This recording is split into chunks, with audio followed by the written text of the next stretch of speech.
तो this is our lecture number 3 on deflection of beams. दो lectures हम पढ़ चुके हैं इसमें। डिफ्लेक्शन ऑफ इतने जल्दी नहीं बनी दो भाई ये। बहुत 2-4 मिनट को बस। ठीक है। तो लास्ट लेक्चर्स में हमने कुछ स्टैंडर्ड केसेस पढ़े थे। स्टैंडर्ड केसेस के साथ में हमने उनके क्वेश्चन भी सॉल्व करें। कुछ क्वेश्चन मेरे पास आज और हैं उन्हीं स्टैंडर्ड केसेस पे, पहले ताकि आप लोगों को थोड़ा सा याद आ जाए कि क्या पढ़ा था आपने। कुछ क्वेश्चन सॉल्व करते हैं, then will proceed further. Question लिखेंगे मेरे साथ साथ।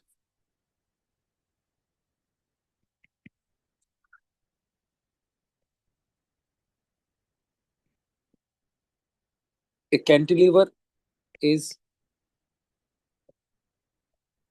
subjected to a UDL of load W over its entire span. ठीक है।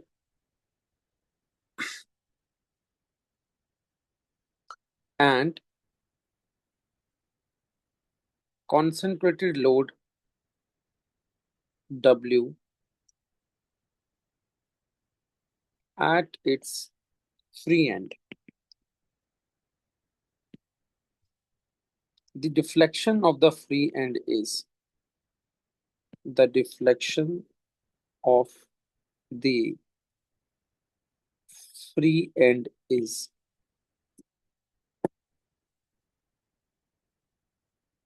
option A 1 by 384 WL cube upon EI. Option B is 5 by 24 WL cube upon EI. Option C is 1 by 2 WL cube upon EI. And option D is 0.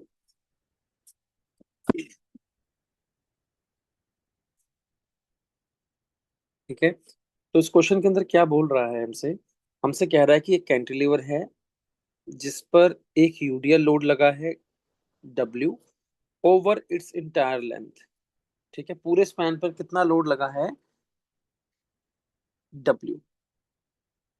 And एक concentrated upward force भी लगा है, एक concentrated load भी लगा है W कहाँ पर? उसके फ्री एंड पे भी। कहता है डिफ्लेक्शन ऑफ फ्री एंड कितना होगा। अब इसको डायग्राम बनाएंगे अगर इसका।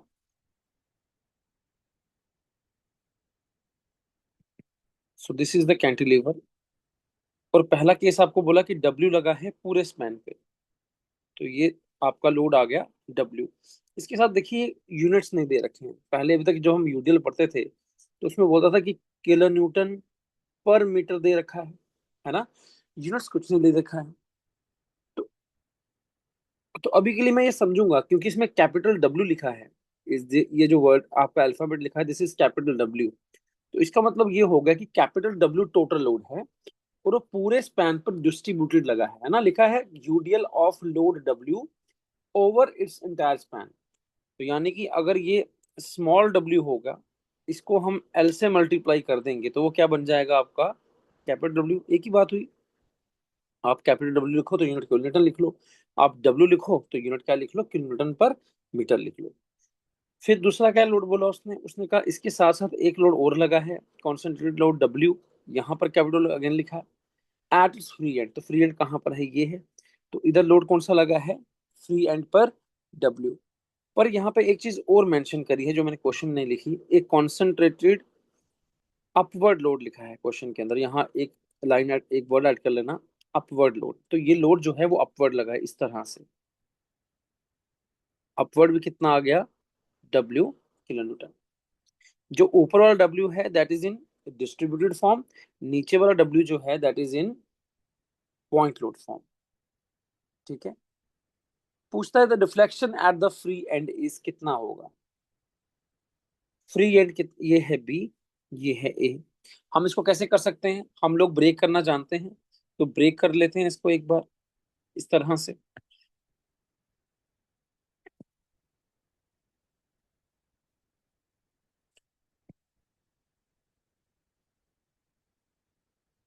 ये लोड सेकंड में आप डब्ल्यू लगा दो, और पहले वाले में डब्ल्यू आप upward from top to bottom आ गया ये डब्ल्यू, स्मॉल डब्ल्यू। और जो स्मॉल डब्ल्यू को एल से मल्टीप्लाई कर दो तो वो कैपिटल डब्ल्यू बन रहा है। अब इस कारण से ये आपका बी, ए, ये आपका ए और बी। अगर आप फर्स्ट केस को देखोगे, फिर look at the first case, तो लोड ये है, इसके स्टैंडर्ड केसेस आपने याद किए हैं। बीम पहली बात कहाँ जाएगी, हॉग होगा, नीचे की तरफ बीम जाएगी। आपसे पूछा है डिफ्लेक्शन, आपने स्लोप नहीं निकालना, डिफ्लेक्शन निकालना है। तो ये कितना आ रहा है, this is delta B one, इसको डेल्टा बी वन कर दो। इसकी डायरेक्शन क्या आएगी, डाउनवर्ड। दूसरा लोड का है अपवर्ड है, तो वो क्या करेगा, आपकी बीम को अपवर्ड ले जाएगा, हॉगिंग करवा देगा, सैगिंग करवा देगा कैंटिलीवर के केस में। और उसको लिख दो डेल्टा बी टू। अब इन दोनों का स्टैंडर्ड केस का रिजल्ट पता है आपको, पहले केस का रिजल्ट क्या है, any one, W L four by A T I. तो डेल्टा बी वन में लिख सकता हूँ वैल्यू कितना, W L four by eight E I. Second case का वैल्यू लिख सकता हूँ delta B two, W L cube, point load के केस में L cube upon three A I. ठीक है। अब मुझे बताएं डेल्टा बी नेट कहाँ जाएगा।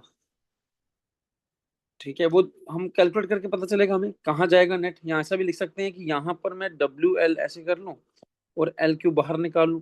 मैंने एल को ब्रेक कर दिया एल में और एल क्यूब में, L time four, L this power four ही हो गया अगेन वो, divide by eight E I. Delta B two आपका यही रहेगा, तो ये क्या आपका वैल्यू बन गया, capital W into L cube upon eight E I. ठीक है। तो अब यहां से मुझे ये आइडिया हो गया कि डेल्टा बी टू की वैल्यू है W L cube upon three E I. Denominator किसका बड़ा है, डिनोमिनेटर है डेल्टा बी वन का बड़ा, तो डेल्टा बी वन की वैल्यू छोटी आएगी। तो मेरे को पता चल गया कि आपका डिफ्लेक्शन नेट कहाँ जाना है, अपवर्ड जाना है। तो मैं डिफ्लेक्शन निकाल सकता हूँ, delta B equal to W L cube upon three E I minus W L cube upon eight E I. LCM क्या आएगा एट और थ्री का, 24, 24 ई आई।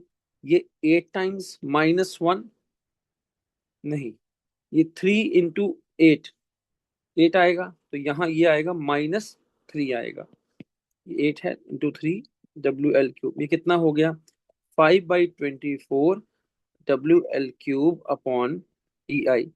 डिफ्लेक्शन कहाँ होगी, upward. This is the final answer. क्या ऑप्शंस में है, यस ऑप्शन में होगा सी, ऑप्शन बी इज करेक्ट। तो इस तरह से ये क्वेश्चन हम लोग सॉल्व करेंगे। Right it down.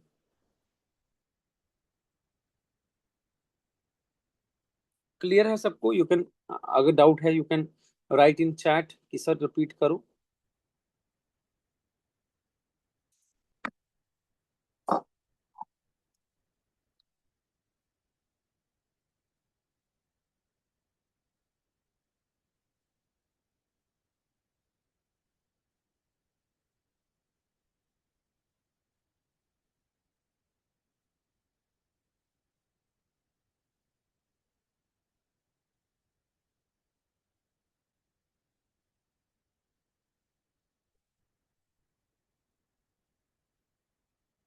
यहाँ तक नोट हो गया।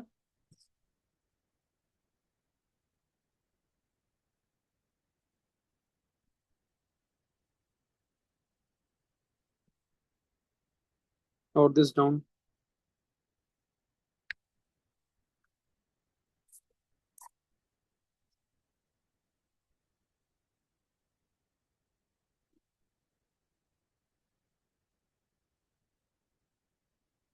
Noted. Please write down noted once you're done.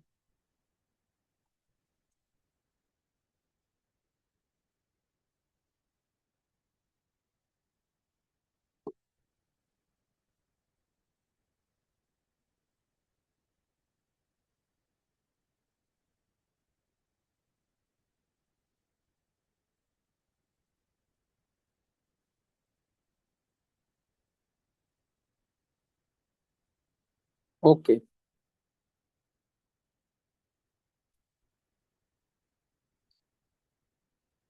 एक और क्वेश्चन करेंगे। इनकी कैटेगरी क्या है जो हम अभी कर रहे हैं सॉल्व? ठीक है, ये हमारे एडवांस क्वेश्चंस हैं। ठीक है, ये सिंपल क्वेश्चन नहीं है। This is level two question. जैसे आज के पेपर में हमने देखा level one, level two, I will put this question in level two. ठीक है, आसान क्वेश्चन हो गया, सिंपल, आपकी लाइन आई, स्टेटमेंट आई, और आपको डायरेक्ट पता हो आंसर क्या है, and you just need to mark. That is a easy question. ठीक है, यहाँ तो अगर सिर्फ इसका एक रिजल्ट पूछा होता, अगर सिर्फ एक ही चीज पूछी होती कि एक रोड लगा है इस तरह से, यूडीएल लगा है, इसके कारण कितना है, WL4/8EI, तो उसको भी मैं सिंपल की कैटेगरी में रखता हूँ। जब आपने दो रिजल्ट याद करके उसको अप्लाई करके फिर उसमें सब्ट्रैक्शन करके आंसर निकालना, that is level two question. ठीक है, एग्जाम में पैटर्न में क्या होता है कि आपके 60% जो क्वेश्चन होते हैं वो इजी होते हैं, 30 से 35% जो है क्वेश्चन वो मॉडरेट होते हैं, और 5 से 10% आपके क्वेश्चन वेरी हार्ड या हार्ड कैटेगरी के होते हैं। ठीक है, इस कॉन्सेप्ट पे एग्जाम्स फ्रेम होने चाहिए। This is the ideal concept.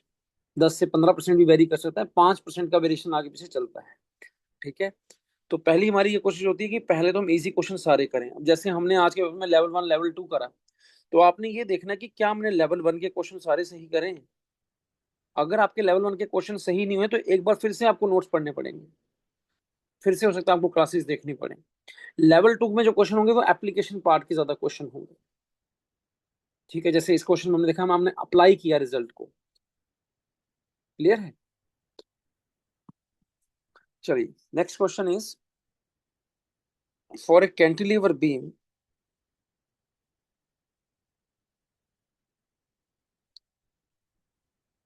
for a cantilever beam, the deflection at C due to couple M applied at B is equal to तो यहाँ बीम का डायग्राम दे रखा है। दिस इज अ कैंटिलीवर, और इसमें ये point, this point is B, this point is C, this point is A, and on B point there is a clockwise movement M acting. ठीक है, the left span AB is L and right span BC is also L. Both the spans are L. Okay, and we have four options here: ml square upon twice EI. Option B is ml square upon EI. Option C is 3 ml square upon 2EI. Option D is 2 ml square upon EI. Now tell me how, कैसे question करेंगे हम लोग। कहता है there is a cantilever beam, deflection हमने C point पे निकालना है, this is point C, due to the couple applied at M. ऐसा क्वेश्चन हमने पहले भी किया था लास्ट लेक्चर में, जिसमें आई थिंक पॉइंट लोड लग रहा था बी पॉइंट पर, हमने सी पे डिफ्लेक्शन निकाला था। तो उसमें हमने वो जो थीटा का फॉर्मूला लगाया था परपेंडिकुलर बेस वाला, तो परपेंडिकुलर निकालते हैं। ठीक है, उसी तरह से करना है। खुद ट्राई करोगे, मैं करवाऊँ डायरेक्ट? अगर आप खुद ट्राई करना चाहते हो यू कैन ट्राई। उससे क्या होगा कि आपका दिमाग चलेगा क्लास के अंदर ही।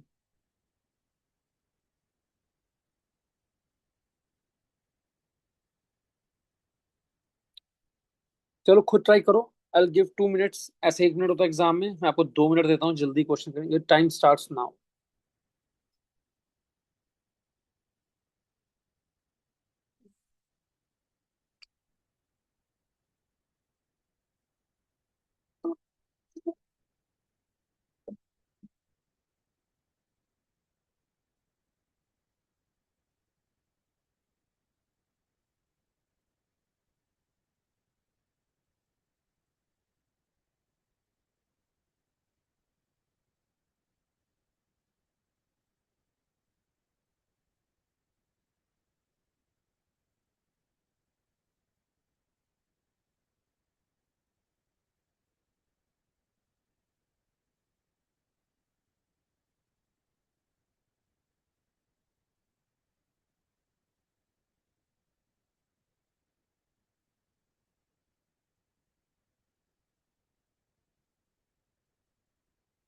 आया किसी का?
Anyone with the answer?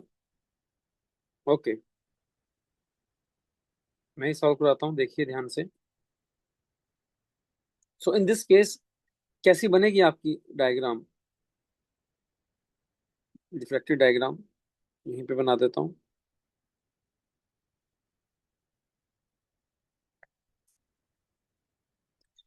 ठीक है,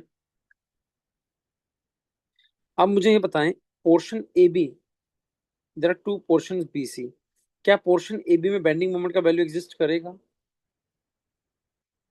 या नहीं करेगा? देखिए, पॉइंट बी पर आपका मूवमेंट लगा, इस मूवमेंट को रोकने के लिए कौन सा मूवमेंट डेवलप होगा? रेजिस्टिंग मूवमेंट एट ए। वो ये कौन सा मूवमेंट है क्लॉकवाइज, वो कौन सा डेवलप होगा? Anti clockwise, M. M A की वैल्यू कितने बराबर हो जाएगी? एम के बराबर।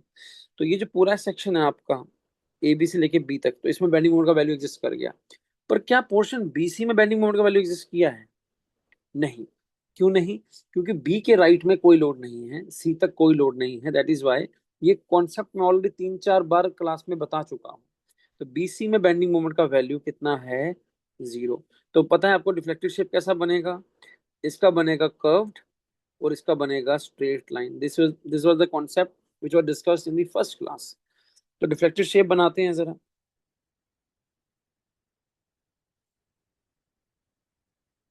क्या ऐसा बना दूं deflective shape? Is this right और रॉन्ग? मैसेज में टाइप करो।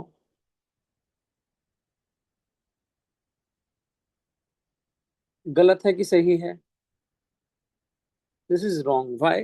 Why this is wrong? क्योंकि इस पूरे शेप को मैंने क्या बना दिया है? कर्व्ड बना दिया है, जो कि सही नहीं है। मुझे कर्व्ड कहां तक बनाना है? सिर्फ पॉइंट बी तक। तो अगेन बनाएंगे,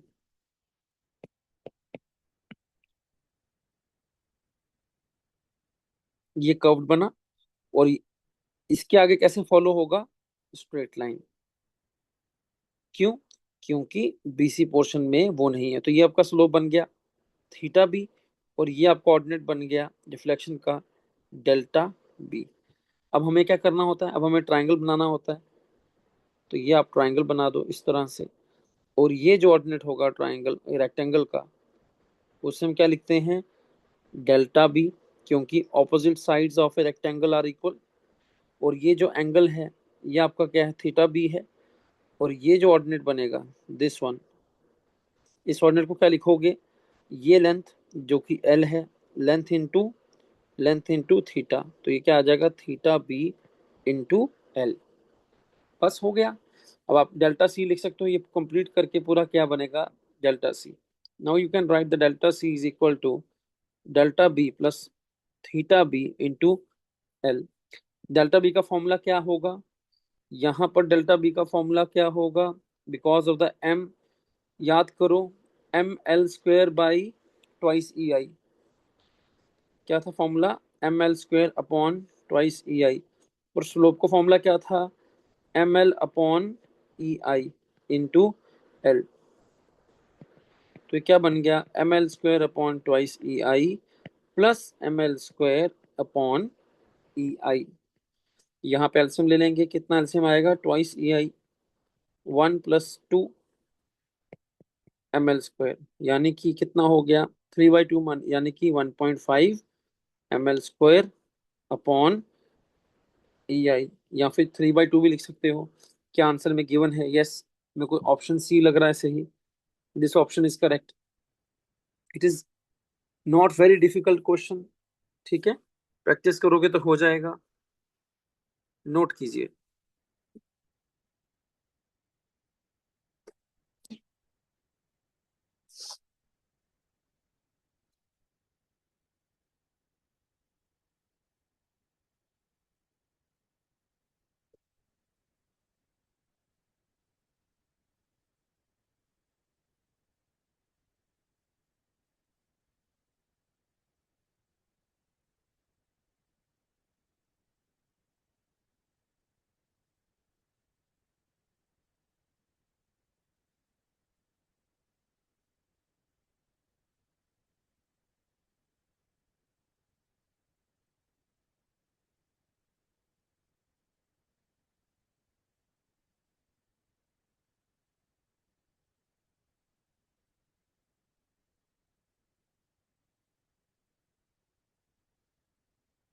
noted.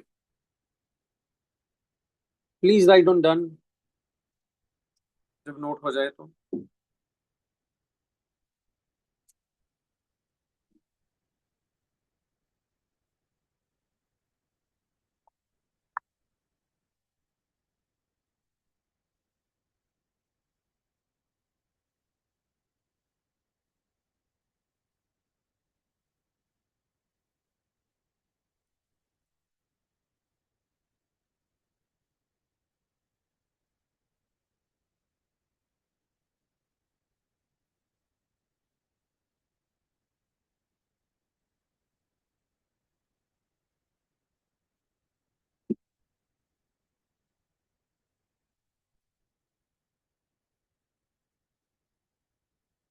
Done everyone? Yes. Next question.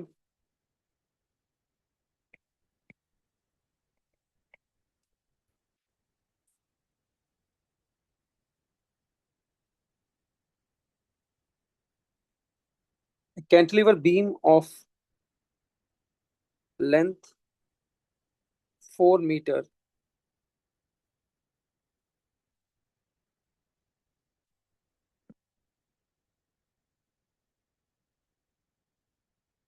carries a UDL of W kilonewton per meter over the entire length. If the maximum bending moment at the fixed support is 100 kilonewton meter and EI is constant, the deflection at the free end of the cantilever beam is option A 200 by EI, option B is 400 by EI, option C is 100 by EI, and option D is 250 by EI। ठीक है, try by, खुद से try करो। ठीक है, no बहुत मुश्किल question नहीं है।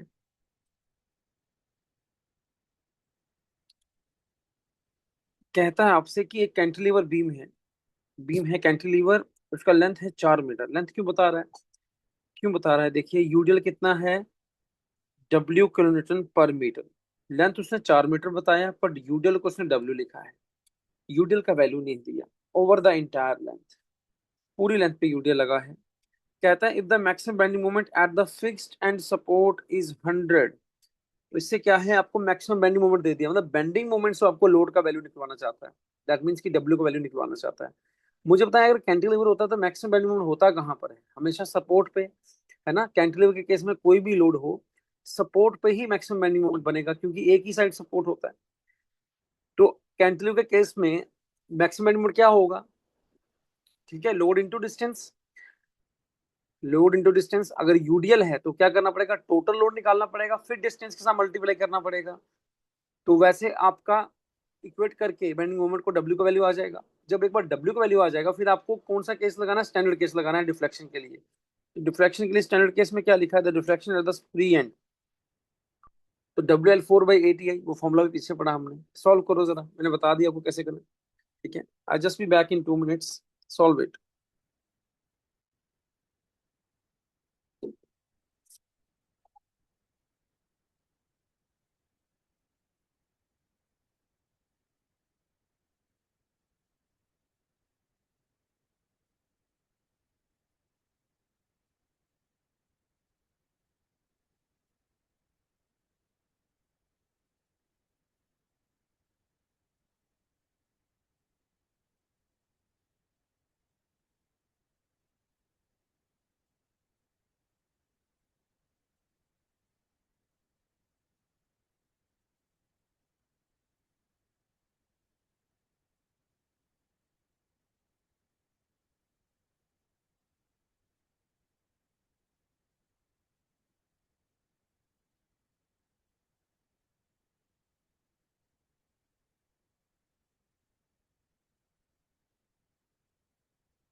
सॉल्व हुआ क्वेश्चन किसी का?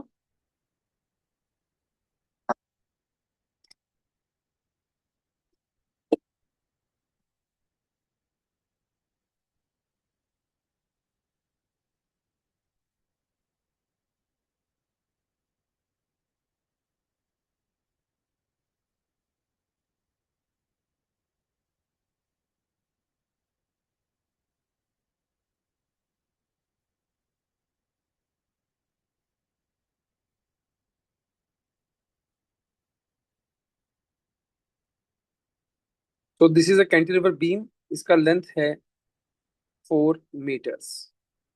इस पर लोड लगा है यूडीएल, जिसका वैल्यू है डब्ल्यू किलो न्यूटन पर मीटर। और आपसे ये कह दिया गया कि मैक्सिमम बेंडिंग मोमेंट पहले बता दिया किस पर, फिक्स सपोर्ट पे, वो कितना आया है। फिक्स सपोर्ट पे बेंडिंग मोमेंट क्या होता है, जो मोमेंट का वैल्यू निकलता है ना। Very good Vanshika, the answer is 400/EI, very correct. तो ये जो बेंडिंग मोमेंट का वैल्यू है वो किसके बराबर होता है, सपोर्ट रिएक्शन के बराबर होता है। तो क्या वैल्यू होगा, W/L डिस्टेंस, और वो बनेगा क्या, आपका टोटल लोड, और वो उसकी प्लेसमेंट कहाँ होगी, CG पे। वो डिस्टेंस कितने के साथ मल्टीप्लाई होगा, 2 मीटर के साथ, 4/2 के साथ मल्टीप्लाई होगा। तो टोटल लोड का वैल्यू क्या हो गया, W/L, यानी कि 4W किलो न्यूटन। तो आपका MA का वैल्यू क्या आया, MA का वैल्यू आपको गिवन है already, that is 100 kilo newton metre. ठीक है, तो अब आप इक्वेशन बना सकते हो। 100 किलो न्यूटन मीटर, यानी कि जो MA का वैल्यू है वो किसके बराबर होगा, total load into perpendicular distance. Total load कितना है, 4W, इंटू डिस्टेंस कितना है, 2, और ये 100 है। क्लियर है। यहां से हमारा W का वैल्यू कितना निकल के आ जाएगा, दिस इज 8 हो गया, तो ये कितना होगा, 12.5, है ना। ऐसे भी कर सकते हैं, 4 × 25, और 2 से कटेगा तो कितना बचेगा, 12.5। तो W आपका आ जाएगा 12.5 किलो न्यूटन पर मीटर। तो ये भी आपको डब्ल्यू का वैल्यू मिला है। अब पूछता है इस लोड अरेंजमेंट के कारण आपका डिफ्लेक्शन क्या होगा, कहां पर, फ्री एंड पे। तो फ्री एंड अगेन कौन सा है, this is the free and. तो डिफ्लेक्शन का वैल्यू कितना होगा, तो उसके लिए हमने स्टैंडर्ड रिजल्ट याद करा हुआ है। क्या कहता है standard case, W L 4 divide में कितना, 8 EI। डब्ल्यू कितना है, 12.5। एल कितना है, what is the value of L, 4। तो 4 का करना है रेस पावर 4 डिवाइड में 8 EI।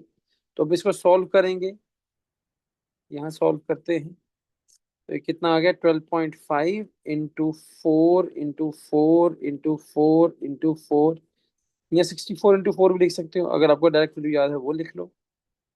कितना हो गया, 8। ठीक है, तो ये आ गया 2, ये आ गया 4। तो 4 के साथ 4 चला गया।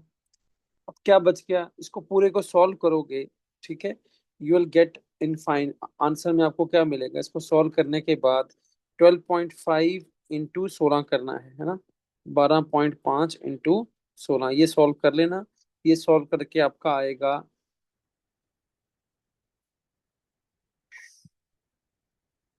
कितना आएगा, ये है ना 16 इंटू 2 भी तो बचा है यहाँ पर, इंटू 2। इसको सॉल्व करने के आपके पास आएगा, हाँ, 400। 400/EI is the right answer. ठीक है, option B is correct.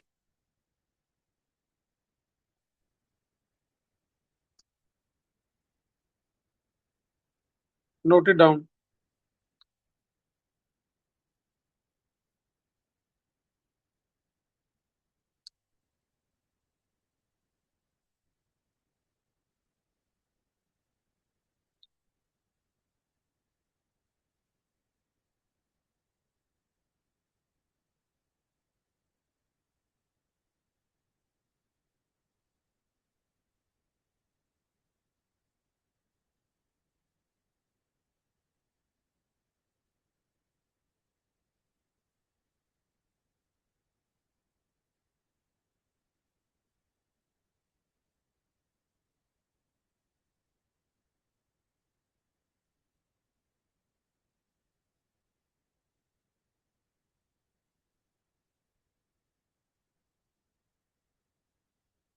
Done.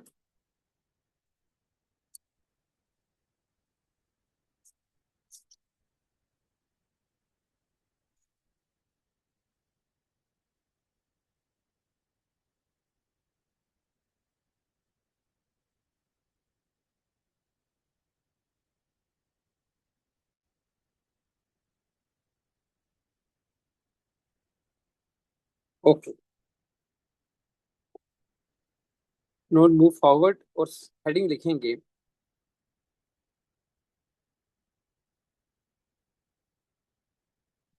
Maxwell reciprocal theorem. ठीक है, तो मैक्सवेल की एक रेसिप्रोकल थ्योरम है, वो हमने पढ़ना है क्योंकि एग्जाम में पूछता है इसका, थ्योरम के लिए। थ्योरम के लिए ही पूछता है, थ्योरम डिस्क्राइब कर देगा, बोलेगा कि किस आदमी ने कहा, तो वो मैक्सवेल ने कहा है। क्या कहा वो भी देखते हैं। किस लिए कैलकुलेट होता है, ये डिफ्लेक्शन चैप्टर पढ़ रहे हैं तो डिफ्लेक्शन कैलकुलेट करने के लिए होता है। डिफ्लेक्शन स्लोप किसी एक पॉइंट पर, बीम में, फ्रेम में या ट्रस में। तो पहला पॉइंट हम ये लिखेंगे, start writing, it is used to calculate the deflection and slope at a point at a point in a beam,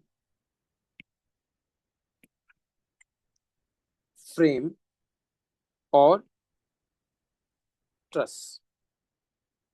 पर कहाँ पे कैलकुलेट कर सकता है, किसी एक पॉइंट पर, बीम में, फ्रेम में या ट्रस में। सेकंड, क्या कहता है, it states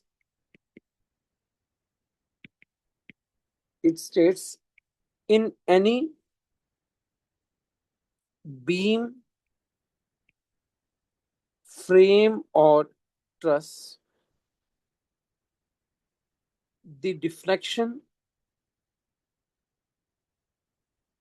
at any point D due to load W at any point C is equal to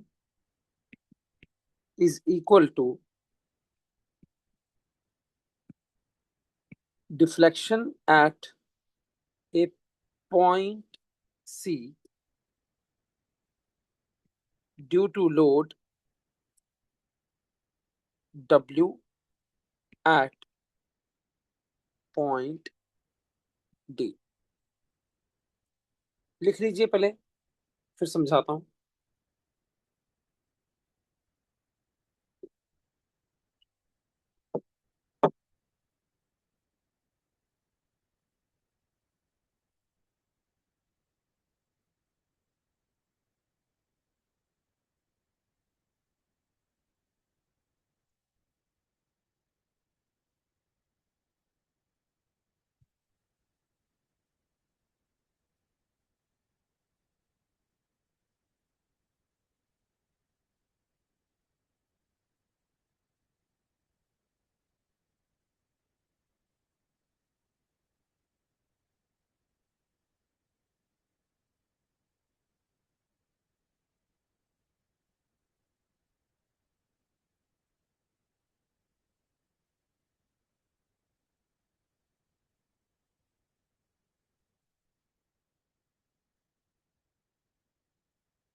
done.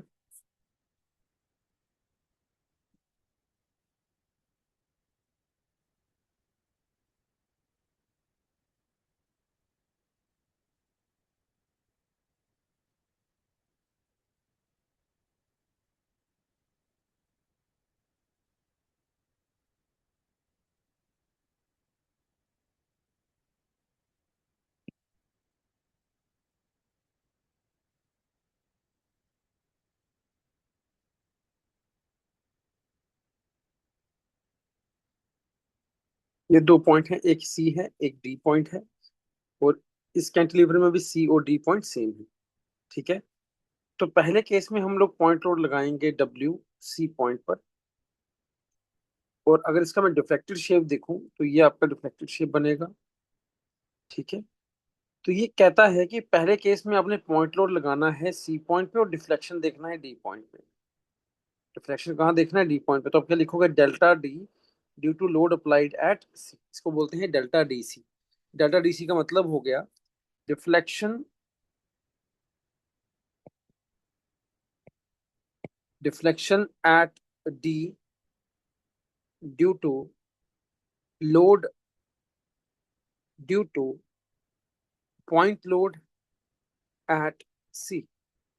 Simple मतलब ये है कि डिफ्लेक्शन जिस पॉइंट पे लिख रहे हैं उसको पहले लिखना है, और जिसके जहां पर लोड लग रहा था उसको बाद में लिखना है। तो डेल्टा डी सी। और अगले केस में देखिए, आपने लोड की पोजीशन चेंज कर देनी है, पहले सी पे लग रहा था अब डी पे लगेगा। So this is the load acting at the D, same value का लोड कैपिटल डब्ल्यू। और इसका डिफ्लेक्टर शेप बनेगा कुछ ऐसा। और इस बार डिफ्लेक्शन हमने कहाँ देखना है? सी पॉइंट पे देखना है, तो उसको क्या लिखेंगे? Delta C D. डी क्यों लिखा? डी पे लोड लग रहा है, सी पहले लिखा है इस बार। तो डेल्टा सी डी का मतलब हो गया deflection at point C due to load at point D. ठीक है, और मैक्सवेल ने ये कहा कि सेम बीम पर सेम डिस्टेंसेस पे जो पॉइंट हैं, सेम पॉइंट्स पर अगर आप लोड की पोजीशन इंटरचेंज कर दो तो जो डेल्टा मिलेगा वो सेम मिलेगा आपको।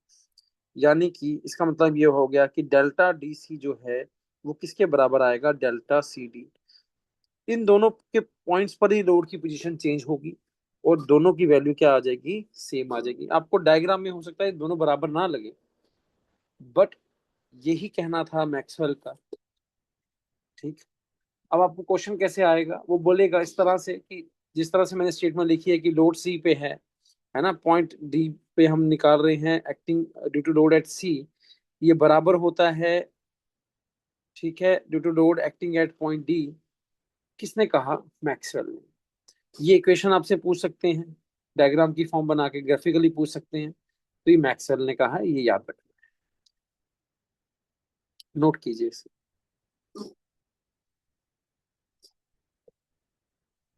इसके ऊपर सिर्फ थ्योरम पे क्वेश्चन मतलब थ्योरेटिकल क्वेश्चन बनेगा, इसमें न्यूमेरिकली सॉल्व करने के लिए कोई क्वेश्चन नहीं देखा मैंने।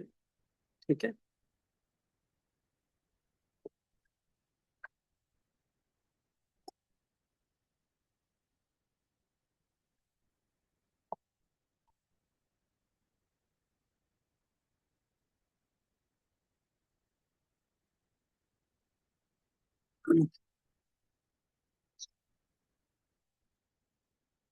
डन।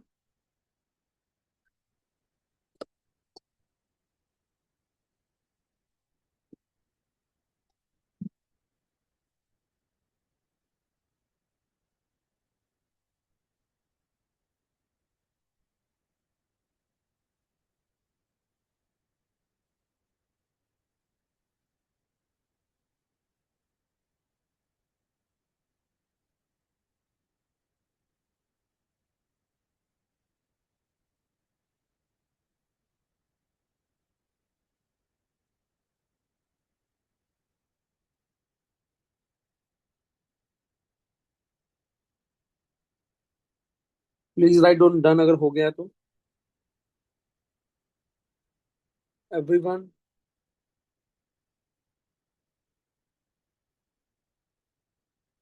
ओके।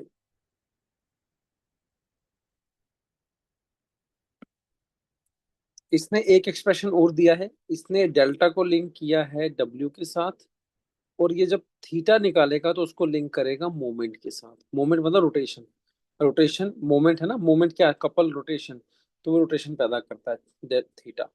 तो सेम केस लेंगे हम, दो कैंटिलीवर लेंगे, और इस बार पॉइंट लोड की जगह क्या लगाएंगे? मोमेंट्स को अप्लाई करेंगे।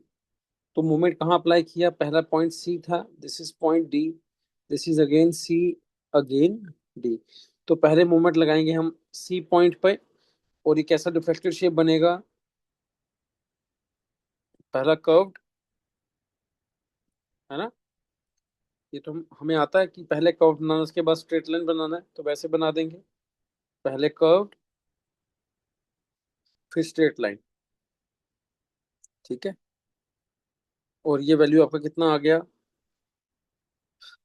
इस बार हमने किसको लिंक करना है? थीटा को एम के साथ लिंक करना है ना।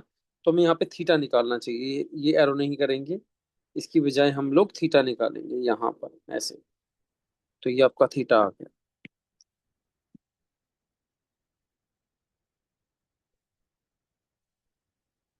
थीटा कैसे निकालते हैं वो मैंने आपको कॉन्सेप्ट सिखाया है। पहले हॉरिजॉन्टल से लाइन लेके जाएंगे रिफ्लेक्टेड कर्व की तरफ, तो ये आपका थीटा डी सी, समझ आ गया। थीटा कहाँ पे निकाल रहे हैं? डी पर, किसके कारण? मोमेंट एट सी पे। अब इंटरचेंज कर दो, अब हम डी पे मोमेंट लगा देंगे एम। अब पूरा ए सी डी जो है वो सारा का सारा कर्व्ड आएगा। किस तरह से? कुछ इस तरह से ऐसे कर्व बना दो, पॉइंट सी ऊपर लिख लेते हैं। और अब क्या कह रहा है कि सी पॉइंट पर जो थीटा आ रहा है वो क्या आएगा? Theta C D. वो किसके कारण आ रहा है? एम के कारण आ रहा है। तो मैक्सवेल ने क्या कहा कि पोजीशन इंटरचेंज की और स्लोप ये दोनों इक्वल ही प्रोड्यूस होंगे। ठीक है। This are these are the two expressions given by Maxwell, तो ये याद रखेंगे। Note it down quickly.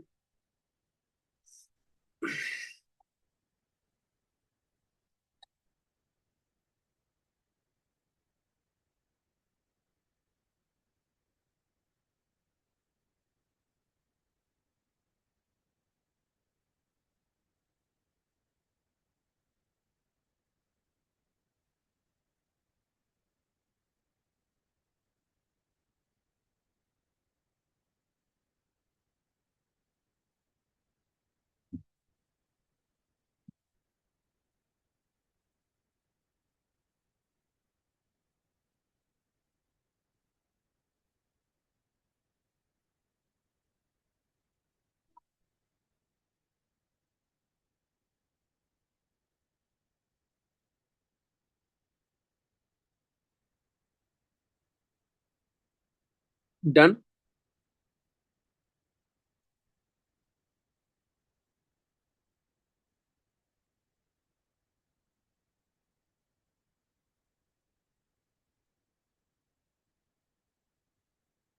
Okay, तो next heading is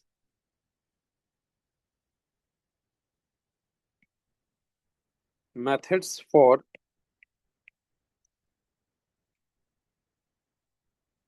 determining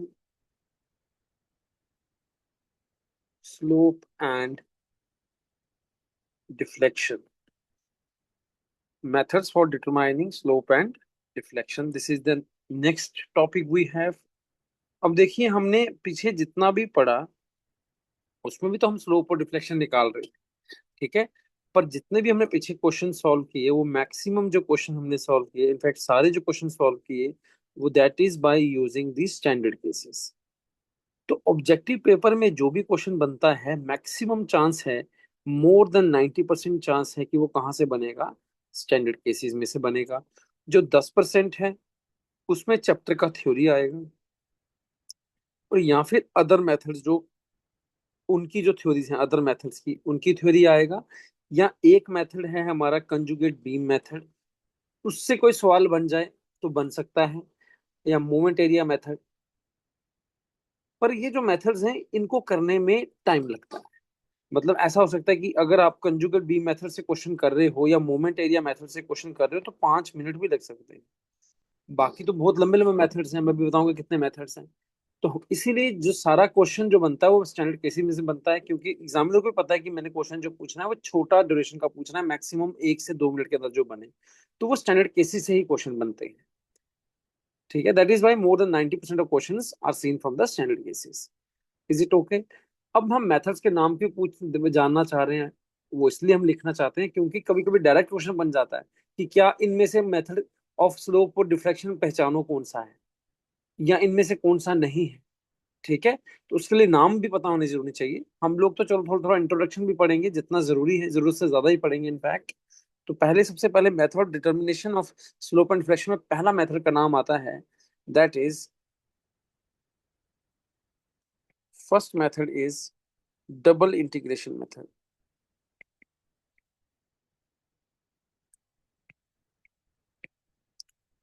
double integration method. Second method is Macaulay's method. Third method is moment area method. And fourth method is conjugate beam method. Fifth method is energy methods. Energy methods में आगे 3 method और हैं, A B C, उनके नाम भी लिखना है। पहला मेथड है strain energy method.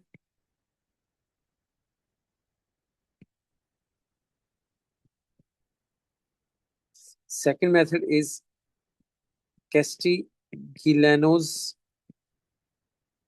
Theorem. Castigliano theorem का एक और नाम है, उसे बोलते हैं, इसका दूसरा नाम है method of least work. Third method is unit load method. Unit load method, इसका नाम है method of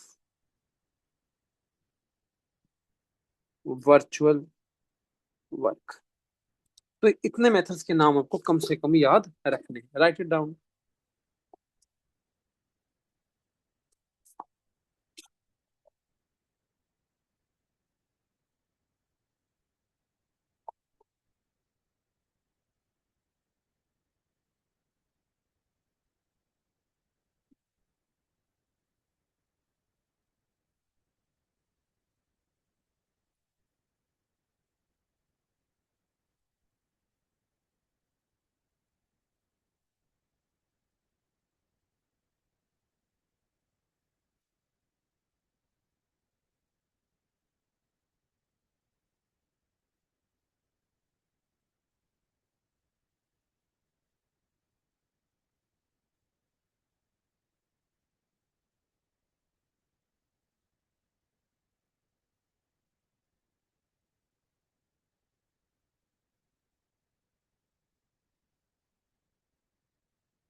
done, noted.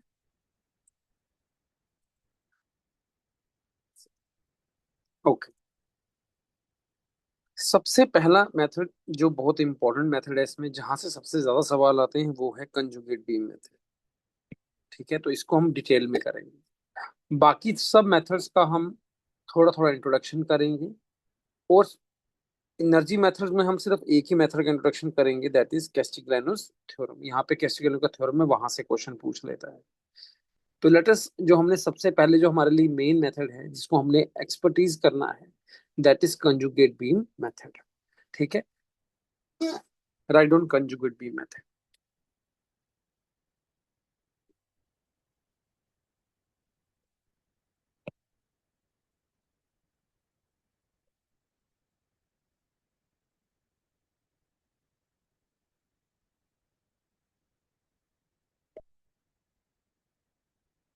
Conjugate beam method, इसमें कंजुगेट बीम मेथड में we have two theorems.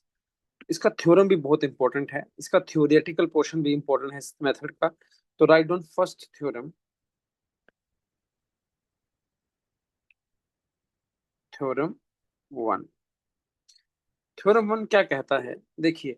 Conjugate beam method में आपके पास कॉन्सेप्ट है real beam का and conjugate beam का। हम इस मेथड के अंदर रियल बीम का एक इमेजिनरी बीम तैयार करते हैं, जिसे कंजुगेट बीम कहते हैं। वो कैसे तैयार करते हैं वो बाद में डिस्कस करेंगे। फिलहाल ये समझिए, रियल बीम हो गया जैसे, मानो कि मैंने आपको ये बोला कि ये है कैंटिलीवर, और इस ये कैंटिलीवर है, और इस पे कोई लोड लगा है। लोड को एक्सक्लूड कर दो, आप सिर्फ देखो कि ये बीम जो है वो क्या है, रियल बीम है। इसको हम चेंज कर देंगे कंजुगेट बीम में, तो कंजुगेट बीम इसका कुछ ऐसा बन जाता है। जो आपका फ्री एंड होता है वो फिक्स बन जाता है, जो फिक्स होता है वो फ्री हो जाता है। वो कैसे होता है वो हम समझेंगे, but try to understand here कि रियल बीम का कॉन्सेप्ट है। रियल बीम से हमने एक इमेजिनरी बीम बनाना है, दैट इज कंजुगेट बीम। ठीक है, फिर जो रियल बीम का लोड है, ऐसे मोटा मोटा बता रहा हूँ, रियल बीम का जो लोड है उससे क्या बनेगा, आपका एक बेंडिंग मोमेंट डायग्राम। ठीक है, एक क्या बनेगा, बेंडिंग मोमेंट डायग्राम। उस बेंडिंग मोमेंट की डायग्राम को डिवाइड में ई आई कर देंगे, तो उसको बोलते हैं M upon E I diagram. अब ये M upon E I diagram हम कंजुगेट बीम पर as a loading diagram act करवाएंगे। क्या करवाएंगे, as a loading diagram act कराएंगे। फिर उसके अंदर जिस पॉइंट पर हमें डिफ्लेक्शन चाहिए, मानो कि हमें पॉइंट बी पर डिफ्लेक्शन चाहिए, डेल्टा कि कितना नीचे आया, तो हम पॉइंट डी पर क्या निकालेंगे, डिफ्लेक्शन देखने के लिए हम लोग निकालेंगे बेंडिंग मोमेंट।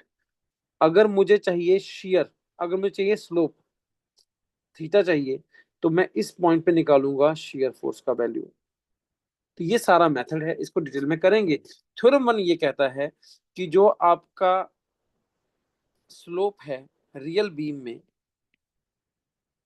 वो अगर देखना है, पहचानना है, तो आपको कंजुगेट बीम में क्या देखना है, स्लोप के बजाय shear force.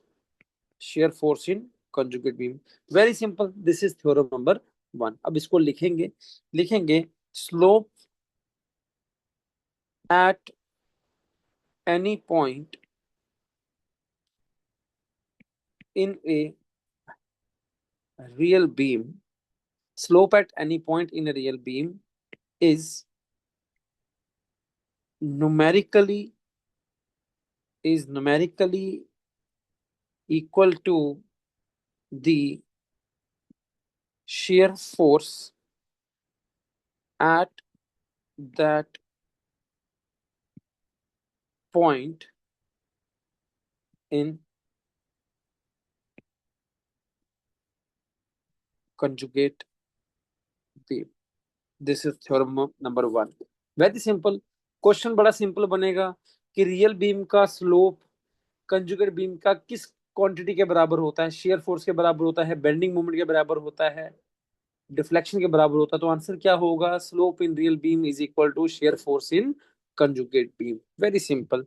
This is theorem number one,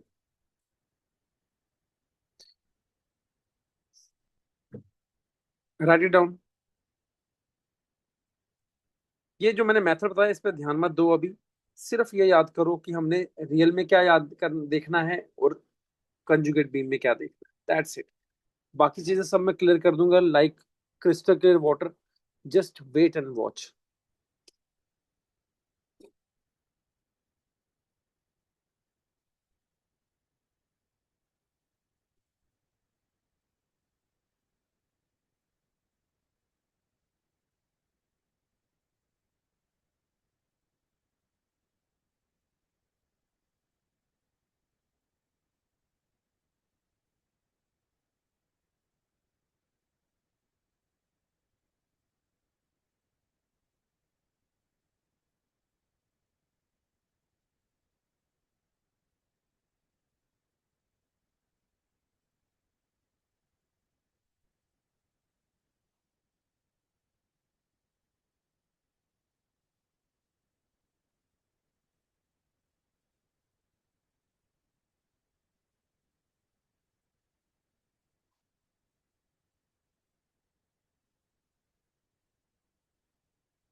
Done.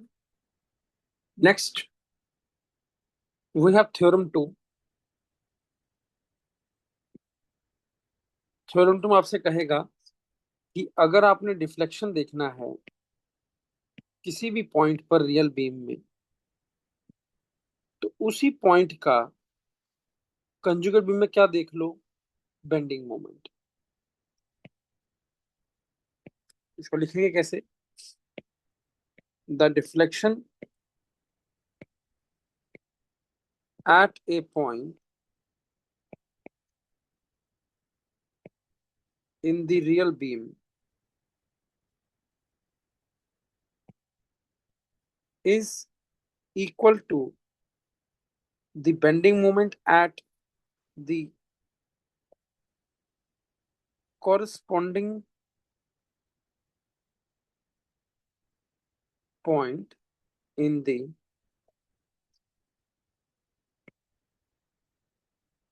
conjugate beam। ठीक है, क्लियर है?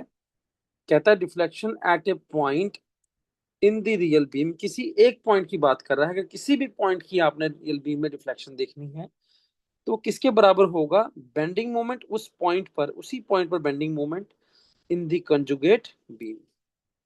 ठीक है, so both the theorems are clear. Any doubt in this? No. These are very important theorems, I will put a star mark. ठीक है, क्योंकि exam में बहुत बार पूछे, और ऐसा नहीं कि सिर्फ जेई में पूछा है, ये यूपीएससी के एग्जाम तक सभी क्वेश्चंस में पूछ रखा है। ठीक है, दिस इज वेरी इंपॉर्टेंट। ठीक है, next thing, if it is noted can I move ahead? Please right it down, please right yes और डन।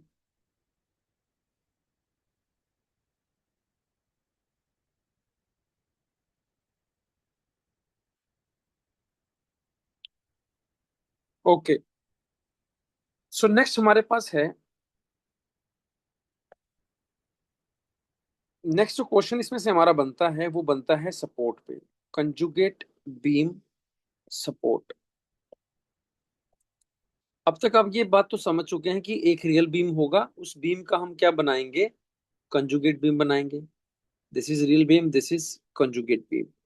तो कंजुगेट बीम में जैसे ये सपोर्ट में दिखा रहा हूँ रियल बीम में, ये कंजुगेट बीम में कौन सा सपोर्ट बनेगा, है ना? तो मैं यहाँ पर कौन सा सपोर्ट बनेगा वो पढ़ने वाले हैं कि कंजुगेट बीम में क्या सपोर्ट आएगा।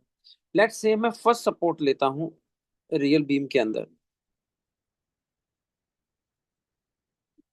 रियल बीम के अंदर मैं फर्स्ट सपोर्ट लेता हूँ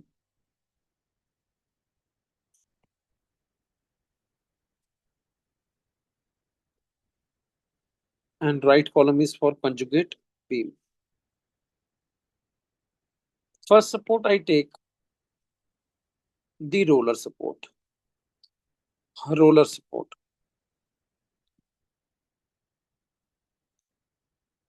ठीक है, और हमारी थ्योरम क्या कहती है, अगर हमने स्लोप देखना है तो हम कंजुगेट बीम में क्या देखेंगे, शेयर फोर्स।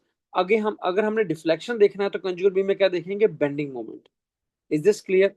तो मुझे ये बताएं, if you only focus on this support region, तो मुझे ये बताएं कि यहाँ पर स्लोप का वैल्यू एग्जिस्ट करता है कि नहीं करता है। आई मीन टू से, यहाँ पर अगर कोई लोड ले लूं, मैं जनरल लोडिंग कंडीशन मान लूं, किसी भी तरह का लोड हो, तो क्या इस एंड पर बीम रोटेट करेगा, ये स्लोप का वैल्यू आएगा कि नहीं आएगा? यस आएगा। कहाँ नहीं आएगा, जब तक ये एंड आपका फिक्स ना हो, क्योंकि फिक्स एंड के पास रोटेशन को रोकने के लिए क्या होता है, मोमेंट होता है। वो मोमेंट यहाँ पे थीटा को क्या कर देता है, जीरो कर देता है। जब तक ये एम ना हो तब तक रोटेशन रुक नहीं सकता। जब तक ये सपोर्ट फिक्स ना हो तब तक रोटेशन नहीं रुकेगा, थीटा का वैल्यू एग्जिस्ट करेगा। तो क्या मैं इसके लिए यहाँ पे लिखूं कि इस सपोर्ट पर थीटा का वैल्यू एग्जिस्ट कर रहा है कि नहीं कर रहा? एग्जिस्ट कर रहा है, बिल्कुल कर रहा है। और दूसरी क्वांटिटी हमारी क्या होती है रियल बीम में, एक होती है स्लोप, दूसरी क्या होती है, डिफ्लेक्शन, डेल्टा। क्या डेल्टा एग्जिस्ट करेगा? देखो अब यहां से इसको सरफेस से क्या रिएक्शन मिलेगी, इस तरह से, बट लो वर्टिकल लोड के रिस्पॉन्स में, वर्टिकल लोड के रिस्पॉन्स में अगर रिएक्शन मिलेगी तो डेल्टा कैसे आएगा? वो रिएक्शन तो डेल्टा को नहीं होने देगा ना वर्टिकल डायरेक्शन में, तो डेल्टा क्या होगा यहाँ पर, जीरो। अंडरस्टूड? थोड़ा सा ध्यान से समझना ये कॉन्सेप्ट। देखो इसको रटवा भी सकता हूँ, वेरी इजी, इसको रटने में भी बहुत आसान है। अभी बहुत सारे बच्चों को पता भी होगा कि रोलर का क्या सपोर्ट बनना है, फिक्स का क्या बनना है, पर समझने के लिए we are trying to understand the concept here. ठीक है, तो दो चीज देखी मैंने रियल बीम में, एक देखा मैंने स्लोप और डिफ्लेक्शन। सपोर्ट देखा ना, सपोर्ट कैसे मॉडिफाई होगा। तो मुझे डेफिनेटली यहाँ पर अगर मैं कंजुगेट बीम बना रहा हूँ तो मुझे कौन सा सपोर्ट बनाना है, तो इसके कॉरस्पॉन्डिंग क्वांटिटी कौन सी थी, थीटा के कॉरस्पॉन्डिंग शेयर फोर्स, जिसको मैं वी से लिखता हूँ, और डेल्टा के कॉरस्पॉन्डिंग कौन सा था, बेंडिंग मोमेंट। तो अगर यहाँ पे शेयर फोर्स एग्जिस्ट कराएंगे, क्योंकि इसके कॉरस्पॉन्डिंग थीटा एग्जिस्ट कर रहा है, और क्योंकि यहाँ डेल्टा जीरो है तो हमें बेंडिंग मोड का वैल्यू क्या चाहिए, जीरो। अब मुझे ऐसा सपोर्ट चाहिए जिस पर शेयर फोर्स एग्जिस्ट करे और बेंडिंग मोमेंट का वैल्यू क्या हो, जीरो। वो दो सपोर्ट्स होते हैं, कौन कौन से, और रोलर और हिंज। क्योंकि दोनों के पास ये नहीं होता मोमेंट, वो किसके पास होता है, केवल फिक्स एंड के पास होता है, फिक्स सपोर्ट के पास होता है। क्या मेरी बात को समझे? तो मैं यहाँ पर क्या करता हूँ, इजी कन्वर्जन इसका है कि रोलर का रोलर ही रहता है, रोलर का रोलर ही रहता है। अगर यहाँ हिंज होता लेफ्ट में, अगर यहाँ पे हिंज होता जो कि सेकंड केस होगा, तो मैं हिंज का हिंज बनाऊंगा।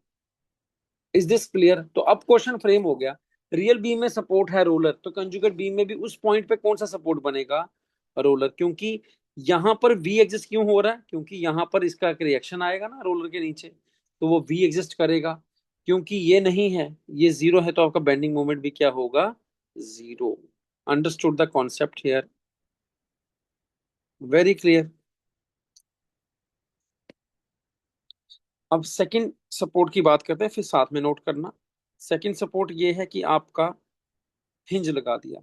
अब हिंज पे क्या है, जनरल लोडिंग कंडीशन के लिए दो रिएक्शंस आएंगी, एक वर्टिकल एक हॉरिजॉन्टल। अभी भी एक रिएक्शन नहीं आई है, वो कौन सा रिएक्शन है ये, वो क्या है यहाँ पर, जीरो, ये रिएक्शन नहीं है। अब मुझे बताएं थीटा एग्जिस्ट करेगा कि नहीं करेगा, बिल्कुल करेगा जनरल लोडिंग के लिए, क्योंकि ये जीरो है तो यहाँ पे थीटा का वैल्यू क्या करेगा, एग्जिस्ट करेगा। तो यहाँ मैंने फिर अगेन लिखा, थीटा हमारा एग्जिस्ट कर रहा है, बेंडिंग मोमेंट सॉरी डेल्टा हमारा जीरो है, क्योंकि वर्टिकल रिएक्शन है, तो डेल्टा हमारा क्या होगा, जीरो। अब इसके कॉरस्पॉन्डिंग वहां पे क्या चाहिए, शेयर फोर्स को आपने एग्जिस्ट करवाना है, और बेंडिंग मोमेंट को आपने जीरो रखना है। तो अगेन आप सपोर्ट बनाओगे कौन सी, रोलर का रोलर बना, हिंज का हिंज बनेगा, क्योंकि वी यहाँ पे रिएक्शन आएगा और बेंडिंग मोमेंट यहाँ पे जीरो होगा। ठीक है, तो ये कौन सी सपोर्ट होती है, ये हमारी हिंज सपोर्ट होती है। Is this clear? तो hinge remains hinge, roller remains roller. ठीक है, तभी मैंने यहाँ लिखा था रोलर सपोर्ट, तो यहाँ भी क्या बना, रोलर। वहां मैं लिखूंगा हिंज, तो आपका कंजुगेट बीम में भी क्या बनेगा, हिंज सपोर्ट। माइंड इट कि हिंज को पिन सपोर्ट भी कहते हैं, pin support. Is this clear? Note it down.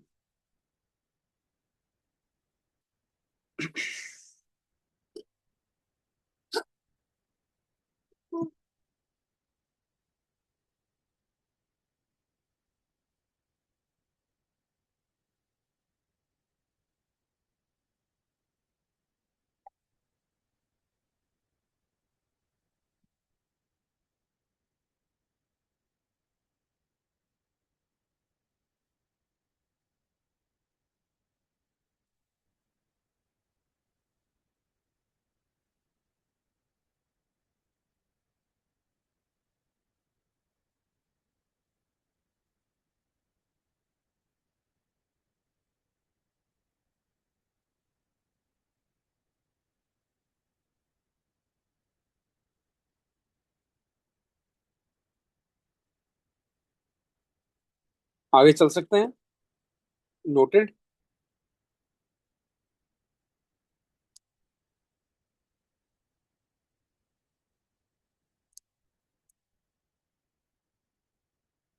Okay.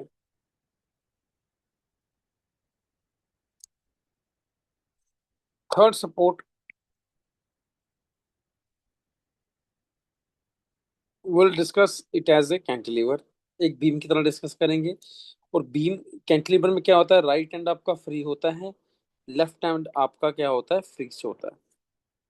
क्योंकि हम रियल बीम में देख रहे हैं, तो रियल बीम में क्या होगा, हमने कौन कौन सी क्वांटिटी देखनी है, एक हमने देखना है स्लोप, और एक हमने देखना है डेल्टा, दोनों एंड्स पे। अब क्योंकि दोनों एंड्स पे इकट्ठा स्टडी करेंगे, यहाँ पे क्या है, यहाँ पर क्या है। अब देखिए इसका डिफ्लेक्टेड शेप कैसा बनेगा for a general loading condition, ऐसा। तो मुझे बता फिक्स एंड पे इसके पास ये प्रोड्यूस हो गया, वर्टिकल रिएक्शन प्रोड्यूस हो गया। ये जो एम प्रोड्यूस हुआ उसने क्या किया, थीटा को जीरो कर दिया, बिल्कुल कर दिया, क्योंकि उधर एम है। क्या डेल्टा को जीरो किया, हाँ, वहां पे वर्टिकल रिएक्शन है तो डेल्टा भी आपका जीरो है। फ्री एंड पे देखिए, क्या स्लोप का वैल्यू एग्जिस्ट कर रहा है, यस कर रहा है। क्या डेल्टा एग्जिस्ट कर रहा है, यस कर रहा है। डेल्टा भी एग्जिस्ट कर रहा है, तो यहाँ मैं लिख सकता हूँ थीटा भी एग्जिस्ट कर रहा है और डेल्टा भी एग्जिस्ट कर रहा है। Exist, exist. अब देखिए मैंने बीम बना दिया। अब मुझे कॉरस्पॉन्डिंग सपोर्ट चाहिए। लेफ्ट हैंड पे थीटा के कॉरस्पॉन्डिंग क्या लिखते हैं, शेयर फोर्स और बेंडिंग मोमेंट, शेयर फोर्स और बेंडिंग मोमेंट। तो यहाँ पे लेफ्ट में देखो जीरो है, तो शेयर फोर्स भी क्या चाहिए, जीरो। ये डेल्टा जीरो, यहाँ भी जीरो चाहिए बेंडिंग मोमेंट। राइट में एग्जिस्ट कर रहा है, तो वी आपको चाहिए, एग्जिस्ट कराना है, और बेंडिंग मोमेंट भी आपको एग्जिस्ट कराना है। अब देखिए, if this is a beam, तो इसके लेफ्ट एंड पे यहाँ पे बात कर रहा हूँ, आपको कोई ऐसा सपोर्ट लगाना है जिसपे शेयर फोर्स का वैल्यू भी जीरो आता हो और बेंडिंग मोमेंट का वैल्यू भी जीरो होता है। हमारे पास तीन सपोर्ट्स हैं, ये ये और ये। क्या इन तीनों में कोई ऐसा सपोर्ट है जिसके पास वर्टिकल रिएक्शन नहीं आता? देखिए, वर्टिकल रिएक्शन आएगा, यहाँ दो रिएक्शन आएंगे, यहाँ तीन रिएक्शन आएंगे। अगर आप रोलर को इस प्लेन में भी लगा लेते, हॉरिजॉन्टल प्लेन में, तब भी एक रिएक्शन आता। ठीक है। तो कहने का मेरा मतलब ये है कि ऐसा कोई सपोर्ट होता ही नहीं जिस पर वी भी जीरो हो, एम भी जीरो हो। यही रीजन है कि आपका जहां फिक्स था वो एंड अप फ्री बन चुका है। This is the transition here, very important, बहुत सारे क्वेश्चंस में पूछा। ठीक, क्या समझे? Fixed becomes free in conjugate beam, और जो फ्री है उसका क्या होगा, अब आपको वी भी एग्जिस्ट कराना है और आपको बेंडिंग मोमेंट भी एग्जिस्ट कराना है। कौन सा सपोर्ट का यूज करेंगे, इस सपोर्ट का, क्योंकि इस पे वर्टिकल रिएक्शन भी आ रहा है, इस पर मोमेंट रिएक्शन भी आ रहा है। मोमेंट रिएक्शन से बेंडिंग मोमेंट एग्जिस्ट कर जाएगा, वर्टिकल रिएक्शन से शेयर फोर्स एग्जिस्ट कर जाएगी। ठीक है। तो यहां आप सपोर्ट बना दोगे कौन सी, फिक्स्ड। अब ये बहुत बार क्वेश्चन पूछा गया, रियल बीम का fix support becomes free support in conjugate beam. Real beam का फ्री सपोर्ट रियल बीम का free support becomes fix support in conjugate beam. Note it down.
Done.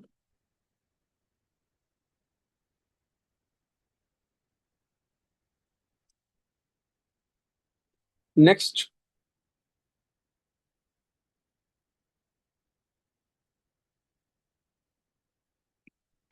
Fourth. Fourth support का नाम है internal pin.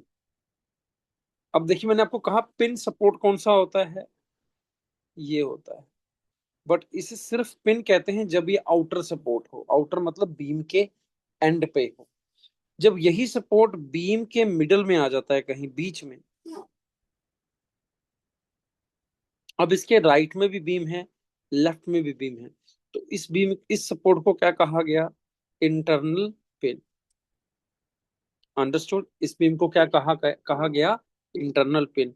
अब अगर मैं general loading condition assume करूं कि यहाँ लोड लगे हैं इस तरह से, इसके राइट में भी लोड लगे हैं इस तरह से, तो इसका डिफ्लेक्टेड शेप कैसा बनेगा? देखिए कुछ ऐसा।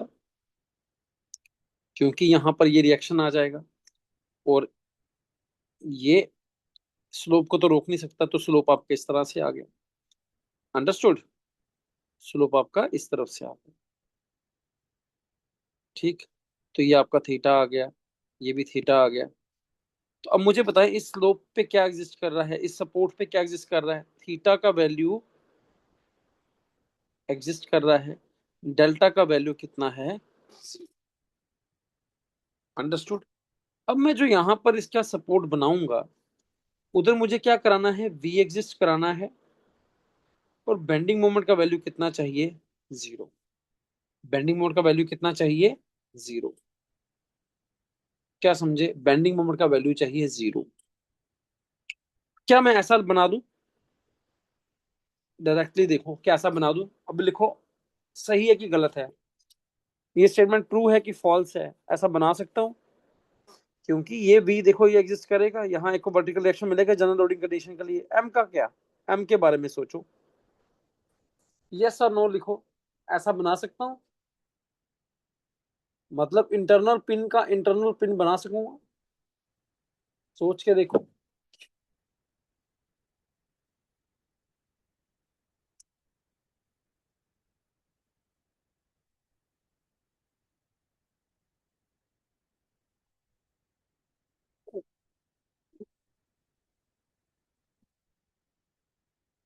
ऐसा नहीं बना सकते।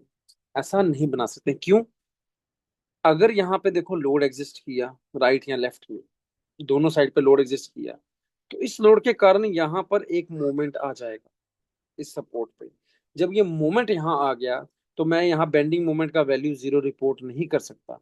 मुझे बेंडिंग मोमेंट का वैल्यू, जहाँ पे जो मोमेंट आएगा वो रिपोर्ट करना पड़ेगा।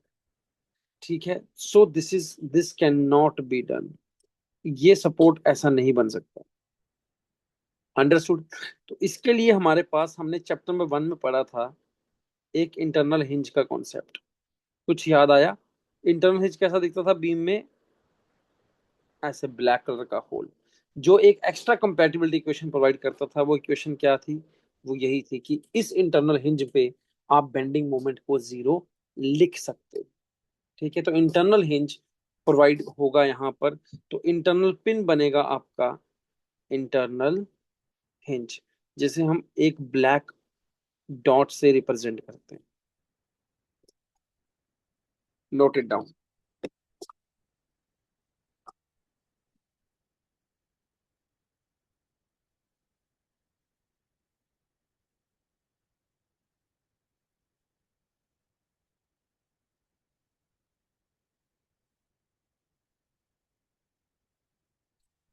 नेक्स्ट वी हैव,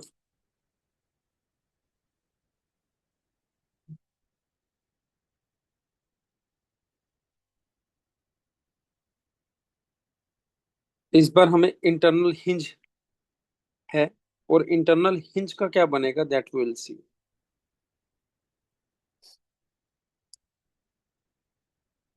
ठीक है, देखिए, इस इंटरनल हिंज के नीचे कोई सरफेस नहीं बनाया है, कोई सपोर्ट नहीं है, ये बीम के अंदर एक हिंज बना हुआ है। ठीक, तो यहाँ पर जो ये बीम यहाँ से सपोर्ट नहीं ले रहा है, कोई वर्टिकल रिएक्शन नहीं ले रहा, तो वर्टिकल रिएक्शन नहीं ले रहा है, दैट मीन्स यहाँ पे डेल्टा का वैल्यू एग्जिस्ट करेगा, यहाँ पर थीटा का वैल्यू भी एग्जिस्ट करेगा। यानी कि अगर इस पे कोई लोड लगे इस तरह से, तो ये डिफ्लेक्ट होगा ऐसा, इस तरह से डिफ्लेक्ट होगा। ठीक है, इसका डिफ्लेक्शन इस तरह से होता है कि इसके चार मोशन आते हैं, वो हम ऐसे में पढ़ते हैं वैसे तो। चार मोशन आते हैं, यानी कि इसमें एक डेल्टा वाई आएगा, इसमें डेल्टा एक्स आएगा। अगर ये स्लोप देखोगे, ये स्लोप इसका डिफरेंट आता है, एक थीटा वन आता है, एक थीटा टू आता है। तो यहाँ पे चार चीजें हैं बनती हैं, theta one, theta two, delta x, delta y, internal hinge. Point ये है कि यहाँ पे डेल्टा एग्जिस्ट करेगा, तो मतलब बेंडिंग मोमेंट का वैल्यू इस, जो उसका ट्रांसफॉर्मेशन होगा दूसरी सपोर्ट में, वहां पे बेंडिंग मोमेंट का वैल्यू एग्जिस्ट करना चाहिए। आपका थीटा भी, थीटा मतलब आपका शेयर फोर्स भी एग्जिस्ट करना चाहिए। तो ये हमारा बीम है। ऐसा क्या लगाऊं कि यहाँ पर शेयर फोर्स भी वैल्यू एग्जिस्ट करे, बेंडिंग मोमेंट का वैल्यू भी एग्जिस्ट करे। तो यहाँ क्या करते हैं, एक इंटरनल पिन लगा देते हैं। इंटरनल पिन के कारण यहाँ वर्टिकल इसको रिएक्शन भी मिलेगा, और कल को जब लोड के कारण यहाँ मोमेंट बनेगा तो बेंडिंग मोमेंट का वैल्यू भी मिलेगा। तो internal hinge will become internal pin. तो आसान है, अब इसको रट सकते हो आप लोग। अगर समझना ना चाहो, रटना चाहो तो रट भी सकते हो। Internal hinge becomes internal pin, internal pin becomes internal hinge. पर अंडरस्टैंडिंग होना यहाँ इंपॉर्टेंट था कि इंटरनल हिंज और इंटरनल पिन है क्या। ठीक है, अब उसके बाद आपको याद रहेगा। क्लियर है, नोट इट डाउन।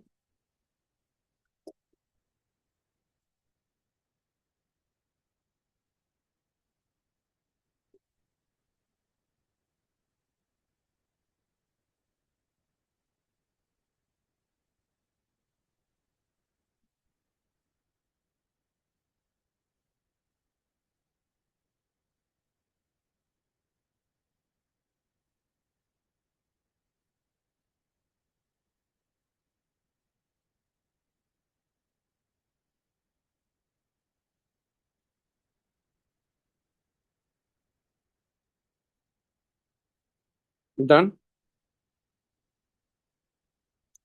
नेक्स्ट,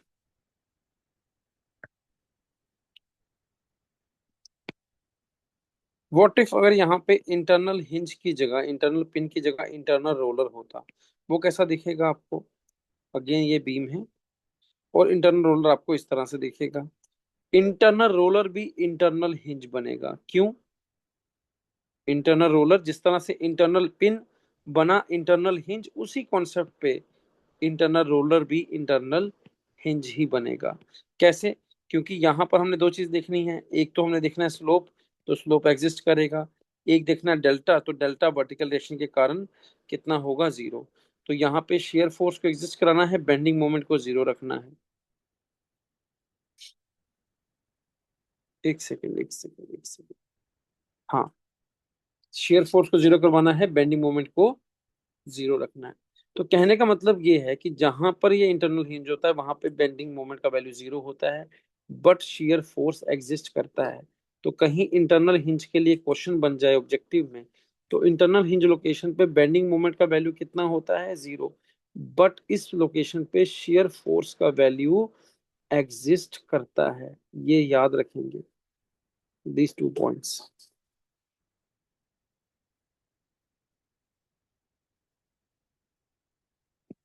इसमें लास्ट हमारा है स्लाइडर, वर्टिकल स्लाइडर। ये किस तरह से ड्रॉ होगा? दिस इज द बीम, और इस तरह से सरफेस होता है। इसमें वर्टिकल रिएक्शन में, वर्टिकल डायरेक्शन में रोलर लगे हैं। देखो इसकी रिएक्शन आएगी सरफेस से, एक ये रिएक्शन आएगी, एक एम रिएक्शन आएगी, एक एच रिएक्शन आएगी। वी रिएक्शन नहीं आएगी, क्योंकि वी रिएक्शन 0 रखी गई है। मूवमेंट अलो किया गया है किसमें? वर्टिकल डायरेक्शन में। वर्टिकल डायरेक्शन में मूवमेंट का अलो किया गया, दैट मीन्स कि डेल्टा आपका एग्जिस्ट करेगा, थीटा आपका 0 होगा। क्यों? क्योंकि एम प्रेजेंट है। अब आपको यहां पर ऐसा सपोर्ट चाहिए जिसमें आपका शेयर फोर्स 0 हो और बेंडिंग मोमेंट का वैल्यू एग्जिस्ट करे। क्यों? क्योंकि डेल्टा आपने देखना एम के कंपैरिजन में, एम के साथ। तो ऐसा कोई और सपोर्ट नहीं होता, बल्कि स्लाइडर खुद होता है। स्लाइडर के केस में अगेन, यहाँ पर इसको रिएक्शन कहाँ से आनी है? इधर से ही आनी है। वर्टिकल नहीं आनी, तो वर्टिकल नहीं आनी तो शेयर फोर्स क्या है? 0। और क्योंकि ये मोमेंट बनेगा एम, तो इसके कारण यहाँ बेंडिंग मोमेंट एग्जिस्ट करता रहे, तो स्लाइडर स्लाइडर बिकम्स स्लाइडर। ठीक, इसको नोट कर लें। और इसके साथ ये वाला टेबल हमारा कंप्लीट होता है। इसमें 7 सपोर्ट्स हमने डिस्कस करी है, 7 केसेस डिस्कस करी हैं सपोर्ट्स, है ना? सपोर्ट्स तो ज्यादा होंगी। अब मजे की बात यह है कि ज्यादातर जो क्वेश्चन है वो पहली 3 सपोर्ट में ही पूछे हैं, बाद वाले कम पूछे हैं। हो सकता है इस बार एग्जाम में पूछ लें।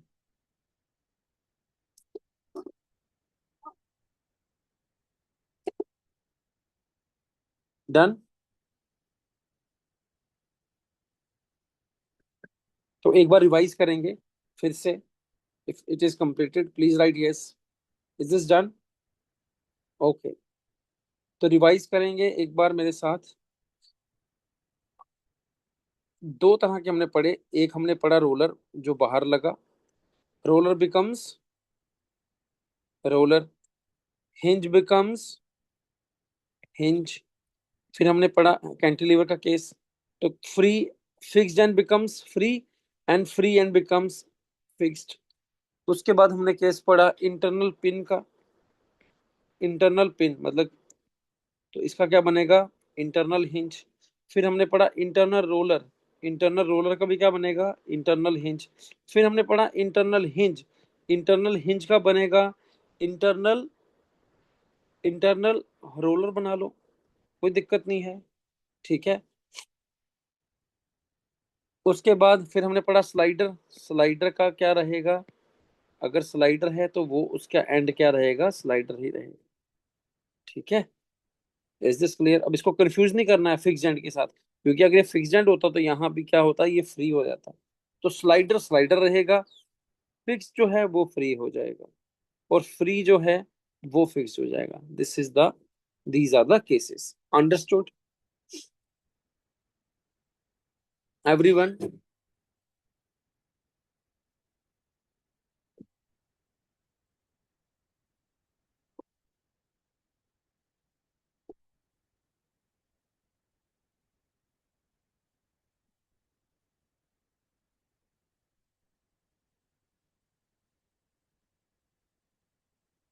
Okay, any doubt in this?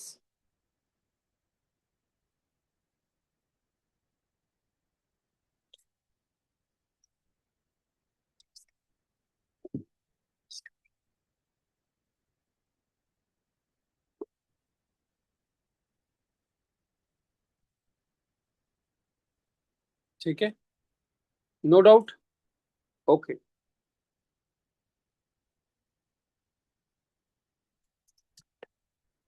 आज का लेक्चर यहीं तक रखते हैं। कल will discuss the conjugate beam method, the steps procedure, and will solve the question accordingly. और कल के लेक्चर में will discuss the other methods, जैसे हमने कहा कि हम इंट्रोडक्शन सबकी पढ़ेंगे, and will also prepare moment area method also, उसकी भी थ्योरम्स हैं, और साथ में कैस्टिग्लियानोस थ्योरम।